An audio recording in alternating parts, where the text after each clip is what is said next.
अब coming back to the topic जिसके ऊपर हम इनिशियली थे, इनफर्टिलिटी, डेफिनेटली कहीं ना कहीं प्री मैरिटल फेज के अंदर ये सारी चीज़ें, टेकिंग सच पिल्स या abortion and everything effects later stages में.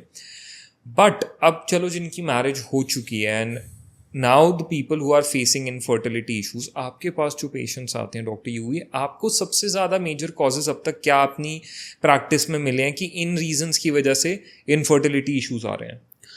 You know, one of course we have already discussed is women. So there are two reasons. या तो men में प्रॉब्लम होगा या women में प्रॉब्लम होगा. So basically for infertility को तीन चीज में हम डिवाइड करते हैं, male causes, female causes and unexplained causes, और तीनों इक्वल है. ठीक है. तो ये एक बहुत बड़ा मिथ है कि इनफर्टिलिटी है तो फीमेल को 15 इंजेक्शन डालो, उसको 10 जगह चेकअप के लिए आओ, हस्बैंड आता ही नहीं है और पता चलता है प्रॉब्लम स्पर्म में है. और ऐसा होता है 100%. नॉट ओनली होता है, अगर हस्बैंड फीमेल को लेके आता है तो whenever they come for a checkup, हम लोग ऑफ कोर्स प्रिस्क्रिप्शन देते हैं कि इतने टेस्ट कराते हैं, लेट्स फाइंड आउट क्यों आपका नहीं हो रहा. तो एक होता है विमेन का टेस्ट, और जब मेन का टेस्ट निकलता है, like but I don't have any problem. And then I laugh and tell them, तो why do you think she has a problem? वो भी तो चल रही है, घूम रही है, खा रही है, पी रही है, you know. So I don't have a problem. So I said, what do you think she has a problem? So they just assume कि fertility because वो कैरी करने वाली है, तो उसकी रिस्पॉन्सिबिलिटी थोड़ी ज्यादा आ जाती है. Medically I understand, but doesn't mean you will not have a problem. And there are so many times जो most of the time man वहां पे बैठ के बोलते हैं, अरे मेरे को कोई प्रॉब्लम नहीं, उसको निकलता ही. And then you should see their faces. But anyways, so the point is male factors, female factors and unexplained infertility. Female factors में of course one of the most common causes we have discussed is PCOS, is endometriosis, is PID as in infections, previous history of sexually transmitted diseases, multiple times taking these pills and this and that. These are most common causes. ठीक है.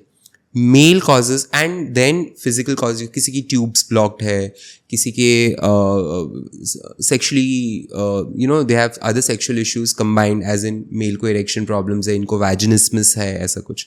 Then there is male problems. Male problems में again sperm count low होना is the most commonest thing these days, because उसका कोई प्रमाण ही नहीं है.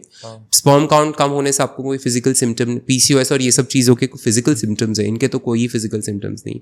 या तो मेन की भी ट्यूब्स ब्लॉक्ड हो सकती है, तो स्पर्म बन रहे हैं बट वो बाहर नहीं आ रहे, तो सीमेन काउंट 0 हो जाता है. And then there is unexplained, where everything is normal, but we are not able to find a cause, but still for years these couples are not able to conceive. अभी very common thing that we are seeing, जो बहुत ज़्यादा अभी बढ़ रहा है, is sexual problems. या तो कंपैटिबिलिटी नहीं है, सेक्शुअल डिज़ायर नहीं है, मेन में इरेक्शन प्रॉब्लम्स आ रहे हैं, या तो प्रीमेच्योर इजैकुलेशन हो रहा है, या विमेन जिसको बोलते हैं वो टाइटनेस बहुत ज़्यादा हो जाती है, जिसको हम वैजिनिस्मस बोलते हैं, या उसको इच्छा नहीं हो रही है, जिसको हम लो लिबिडो बोलते हैं या हाइपोसेक्सुअलिटी बोलते हैं. This has become very common. Okay. So जैसे भी हम बात कर रहे थे about infertility and the causes basically related, but चलो मान लो इन सारे कॉजेज की वजह से एक कपल को अब इश्यूज आने लगे हैं. तो आजकल ना बहुत सारी वुमेन को ऐसा कहा जाता है कि definitely your body clock is ticking, तो आप एक काम करो, थोड़ा अर्ली स्टेज में लाइक इन लेटर 20s और अर्ली 30s अपने एग्स फ्रीज करा लो. Very commonly use statement. What is egg freezing? Is it safe? Not? So basically egg freezing is in a way artificially आप अपना biological clock for reproduction hold कर सकते हो. अच्छा, ठीक है. जैसे कि अभी आम की सीजन आती है, I love having aam and I want to have it all year through, but मिलते नहीं है अच्छे, so we freeze our eggs, we freeze our arms so called. ठीक है.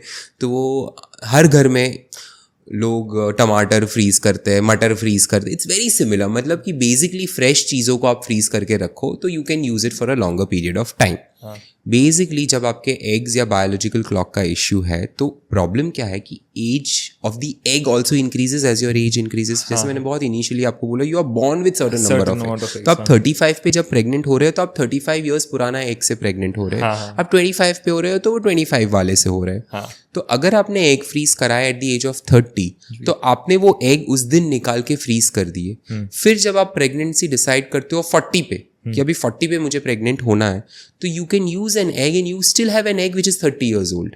तो उसको फ्रीज करके like like it's taken out from the woman's Yes. body? How is it? How it's So that done? is the process of IVF. उसको हम we give them certain hormonal injections और we try to get more eggs. Normally क्या होता है, हर महीने 1 या 2 अंडे निकलते हैं फीमेल की बॉडी से या ओवरी से ओव्यूलेट होते हैं.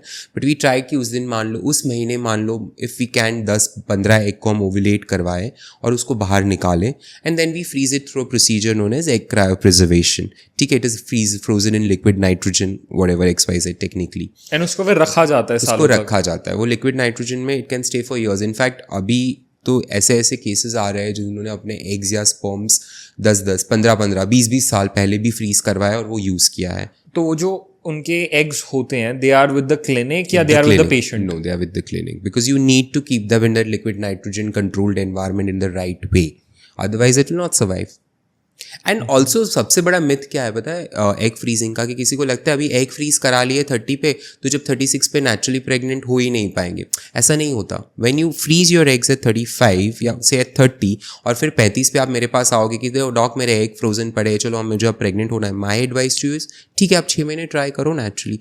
नहीं होता तो हम वो बैकअप यूज करेंगे. It's just a backup it's a backup.